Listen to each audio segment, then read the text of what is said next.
Recording what would become his breakthrough album, Fat Joe thought he was finally living his dream. But at 3:47 a.m. on that cold December night in 1995, everything changed when his phone rang with a warning that would save his life. The feds are coming for you in 10 minutes. What happened next wasn't just about escaping arrest. It was about discovering that someone he trusted had been setting him up for months. And the decision he made in those 10 minutes would either destroy his career forever or prove that sometimes running away is the smartest thing you can do. If you want to see how quick thinking and street loyalty saved one of hip-hop's biggest stars from a life behind bars, hit subscribe right now because this story will have you on the edge of your seat. December 15th, 1995. Queens Recording Studio. Fat Joe was in the zone, laying down tracks for what he hoped would be his first major album. The studio was packed with his crew, empty takeout containers, and the smell of ambition mixed with marijuana smoke. Everyone was riding high on creativity and the belief that they were making something special. But while Joey focused on perfecting his verses, he had no idea that federal agents were studying surveillance photos of him entering and leaving the building for the past 3 weeks. What Fat Joe didn't know was that the studio he'd been using wasn't just a place where artists recorded music. It was also a front for one of Queens' biggest drug distribution operations. And the DEA had been building a case against everyone associated with the building for months. His name was on a federal warrant, not because he was dealing drugs, but because someone had deliberately placed him in the middle of an ongoing investigation. The setup had been orchestrated by Marcus Torres, a rival rapper who had been jealous of Fat Joe's growing success and saw an opportunity to eliminate his competition permanently. Marcus had connections with people who used the studio's back rooms for illegal activities, and he had been feeding information to both the criminals and, indirectly, to law enforcement to create a situation where Fat Joe would be caught in the crossfire. But you haven't seen how deep this conspiracy really goes. Marcus's plan was ingenious and cruel. He had convinced the drug dealers that Fat Joe was planning to cooperate with police to reduce charges for a possession arrest that never actually happened.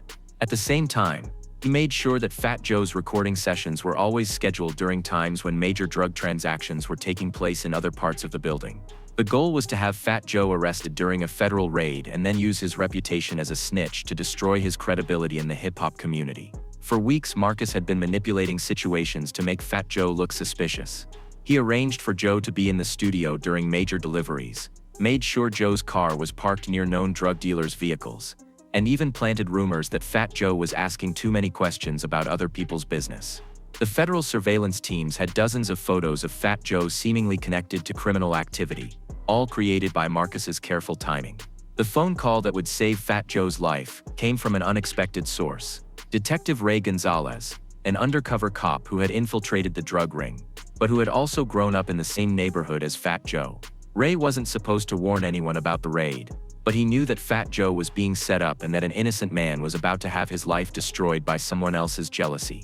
Right at this moment, everything was about to explode. "Joey, listen to me carefully." Ray's voice was urgent and barely above a whisper. "In exactly 10 minutes, federal agents are going to surround that building. They have warrants for everyone inside, including you. You need to get out right now, but you can't take the main exits because they're already being watched." Fat Joe's blood went cold. "What are you talking about? I'm not involved in anything illegal. I know that and you know that, but they have photos, recordings, and testimony that makes it look like you're part of the operation. Someone has been setting you up for weeks, making sure you're always in the wrong place at the wrong time." Joey looked around the studio at his crew, his friends, people who trusted him to make smart decisions. If he ran, it would look like guilt. If he stayed, he would be arrested on federal drug charges that could put him away for decades. Either choice could end his music career before it really began. The next thing Ray told him changed everything. "Joey, there's something else. The person who set this up is someone you know, someone in the hip-hop community who wanted you out of the picture. I can't tell you who right now, but if you get arrested tonight, they win. Your music career is over, your reputation is destroyed, and they get to take your place in the industry." The betrayal was almost as shocking as the immediate danger. Someone in his own community, someone who knew his dreams and his struggles, had deliberately tried to destroy his life out of pure jealousy and competition. "How do I get out?" Joey asked, accepting that running was his only option.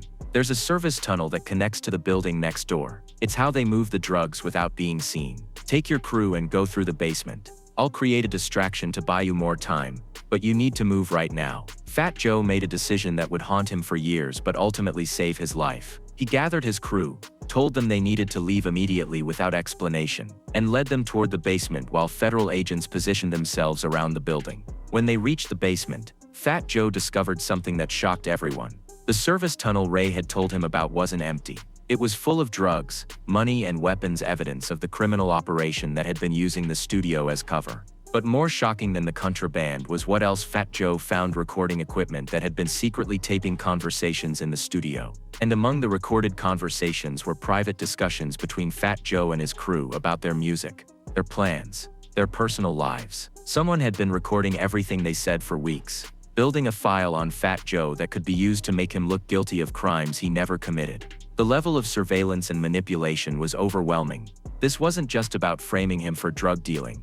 It was about creating a complete false narrative about his character and his associations. "Yo, Joe," whispered Tommy, one of his crew members. "Look at this." Tommy was holding a notebook filled with detailed schedules, phone numbers, and plans written in handwriting that Fat Joe recognized immediately. It was Marcus Torres's handwriting. Marcus had been documenting Fat Joe's movements, planning which days to schedule drug deliveries, coordinating with dealers to make sure Fat Joe would be present during incriminating activities. The notebook was essentially a blueprint for destroying an innocent man's life. At that exact moment, they heard the federal agents breaking down the studio doors above them.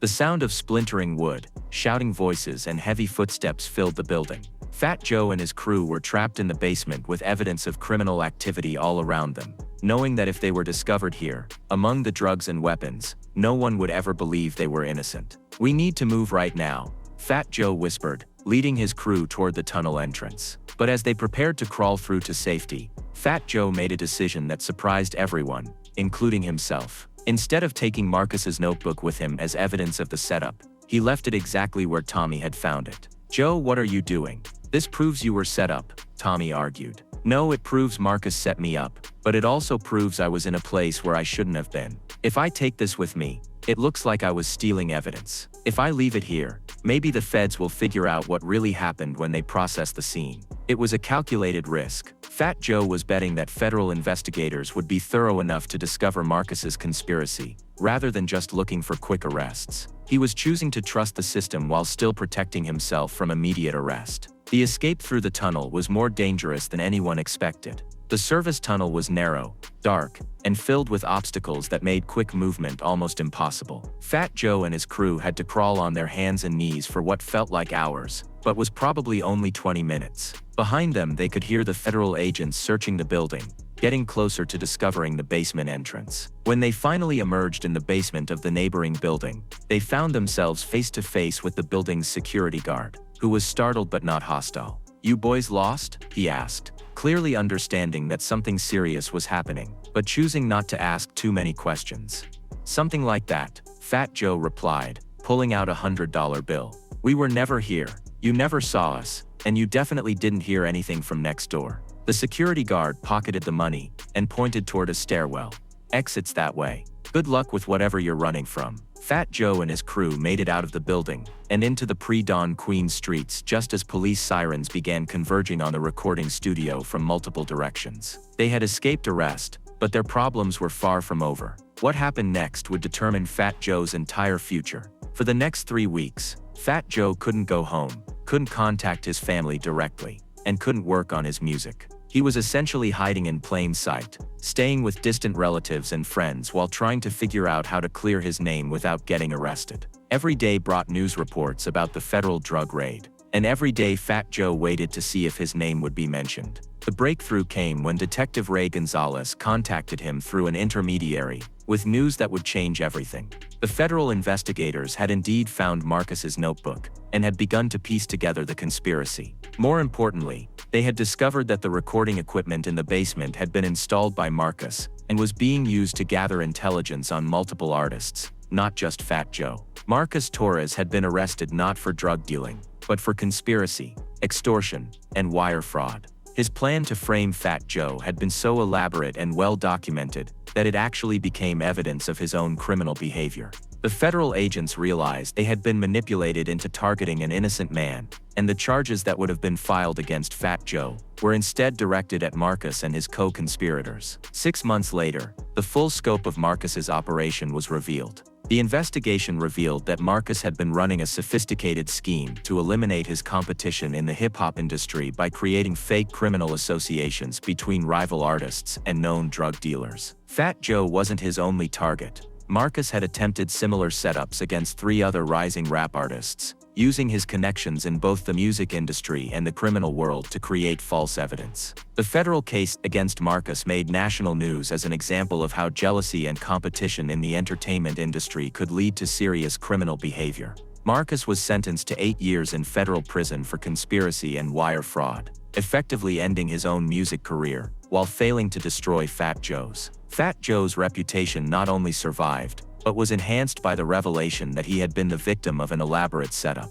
The hip-hop community rallied around him, understanding that if it could happen to him, it could happen to anyone. His story became a cautionary tale about trust, jealousy, and the importance of staying alert in an industry where success could make you a target. The album he had been recording that night was eventually completed and became his breakthrough success, partly because the story of his escape and vindication generated massive publicity and sympathy. Radio stations played his music as a way of supporting an artist who had been wrongfully targeted. Years later, Fat Joe would say that the night he ran for his life taught him the most important lesson of his career. Success creates enemies you never knew you had. He would tell young artists, people you've never even met might be working to destroy you just because you're achieving what they wish they could achieve. You have to be smart, you have to be careful, and you have to surround yourself with people who care more about your well-being than your success. The experience also taught him the value of having allies in unexpected places. Detective Ray Gonzalez had risked his career to warn Fat Joe about the raid, and that act of loyalty from someone who barely knew him became a model for how Fat Joe would treat others throughout his career. This is why Fat Joe's music always carried themes of loyalty, betrayal, and street wisdom. He had lived through a situation where jealousy almost destroyed an innocent man's life, and he understood that in the music industry, your biggest enemy might be someone who smiles at your face while plotting your destruction. The night he escaped through that tunnel didn't just save his freedom. It taught him lessons about trust and survival that would guide him for the rest of his career. The experience also showed him that sometimes the smartest move is the one that looks like cowardice. Running away from that federal raid wasn't weakness, it was intelligence. Fighting a system that had been manipulated against him would have been noble but futile. Instead, he chose survival, and that choice allowed him to eventually expose the truth and get justice. Most importantly, the experience taught Fat Joe that loyalty can come from unexpected places. A cop he barely knew risked everything to save him, while someone in his own hip-hop community tried to destroy him. That lesson shaped how he chose friends and collaborators for the rest of his career. Character mattered more than connections. Loyalty mattered more than talent. When young artists ask him for advice about industry politics, he tells them, watch who celebrates your wins.